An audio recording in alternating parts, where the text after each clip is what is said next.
Michelin, une meilleure façon d'avancer.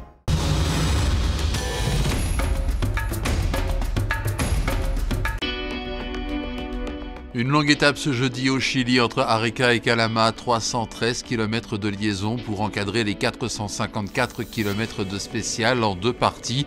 Et une information à retenir de cette sixième étape, ce sont les grosses difficultés du vainqueur 2010, Carlos Sainz. Problème moteur insoluble sur son buggy. El Matador rend les armes et laisse Nasser Al-Attiyah, son coéquipier qui l'avait invité sur l'épreuve, se débrouiller seul. De toute façon, Sainz comptait déjà 3 bonnes heures de retard au général. Et le Qatari, vainqueur 2011, se débrouille mieux que bien puisqu'il remporte cette sixième journée. C'est pourtant loin d'être suffisant pour ravir la tête du général à Stéphane Peterencel, 10 fois vainqueur du rallye, auto et moto confondus, et qui ne perd aujourd'hui que 8 secondes.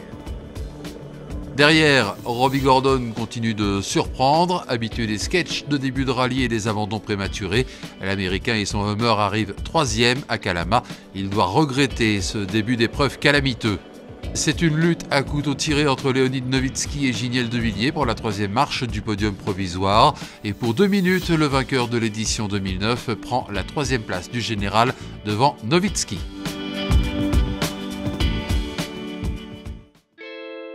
Chez les motos, c'est Chaleco Lopez qui remporte l'étape après s'être imposé dans le secteur 2 de la spéciale. Pourtant, à l'arrivée du premier secteur, c'est Paolo Gonçalves qui tenait le haut du pavé avec 29 secondes d'avance sur Lopez et 54 sur Ruben Faria. Mais dans la deuxième partie, Gonçalves s'est transformé en Paolo le jardinier. Le Portugais s'est même arrêté 5 minutes sans explication convaincante pour l'instant. Quand il est reparti, c'était trop tard. C'est donc Chaleco qui s'impose en 4 heures, 56 minutes et 21 secondes avec 2,38 d'avance sur Faria et 3,48 sur Després. Il regagne aussi 4 minutes sur Olivier Pain, autant dire des miettes, puisque le Français possédait plus de 13 minutes d'avance sur le Chilien au départ. Casteux, lui, concède 7 minutes.